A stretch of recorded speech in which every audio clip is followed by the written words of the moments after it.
ఏం చేసినా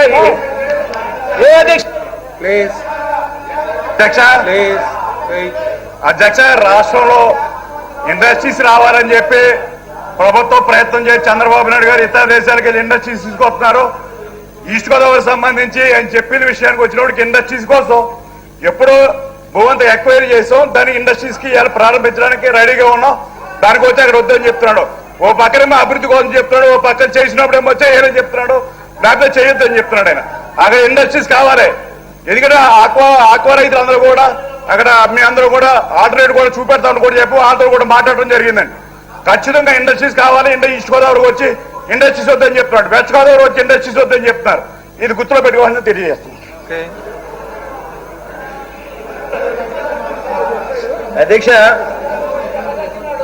పరిశ్రమలకు ఎవరు వ్యతిరేకం కాదు అధ్యక్ష. పరిశ్రమలు ఎక్కడ పెట్టియాలో అక్కడ పెట్టిస్తే బాగుంటుంది.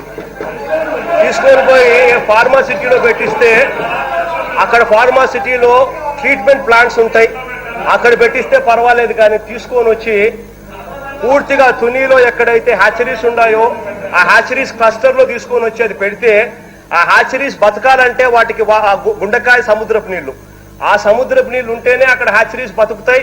ఆ హ్యాచరీస్ లో ఉత్పత్తి అయ్యే సీడే రాష్ట్రానికే కాదు దేశానికి సప్లై చేసే పరిస్థితి. మొత్తానికి ఫిషరీస్ రంగం అంతా కూడా మూతపడే పరిస్థితి.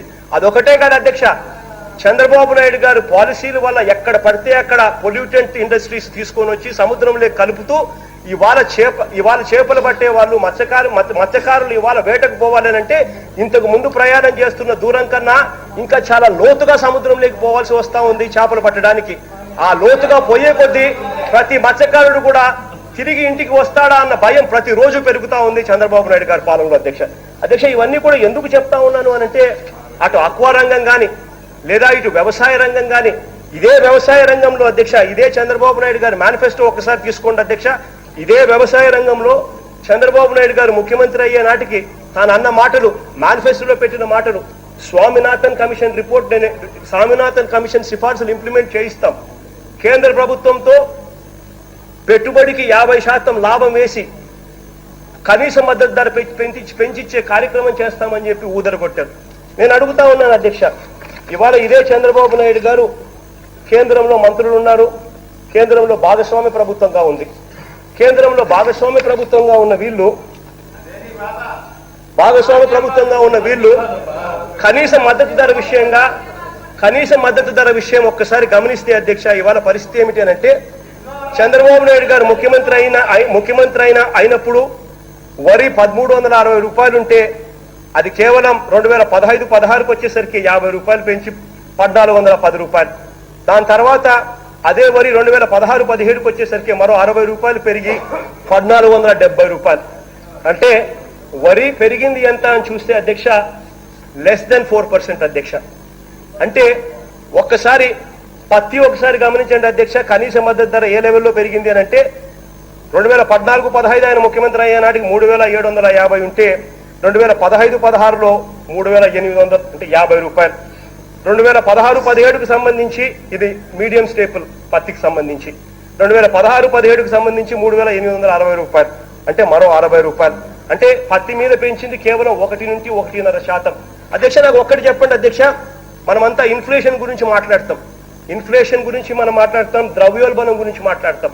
ద్రవ్యోల్బణం ఇన్ఫ్లేషన్ ఇవాళ 5% ఉంది, 5% పైచులికే ఉంది.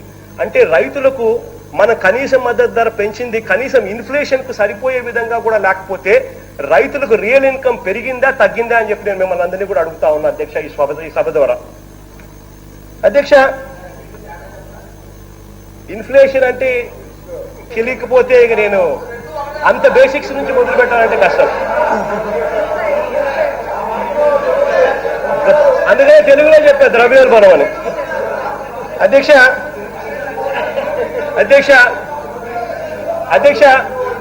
కనీస మద్దతు ధర అన్నది ఏ ముఖ్యమంత్రి అయినా కూడా అధ్యక్ష గట్టిగా ఒత్తిడి తీసుకొని రావాలి, ఒత్తిడి తీసుకొని వచ్చి అయ్యేట్టుగా చేసుకోవాలి. ఇంతకుముందు చంద్రబాబు నాయుడు గారు 9 సంవత్సరాలు ముఖ్యమంత్రిగా ఉన్నప్పుడు వరి 360 రూపాయల నుంచి 530 రూపాయలకు పెరిగింది, కేవలం 170 రూపాయలు.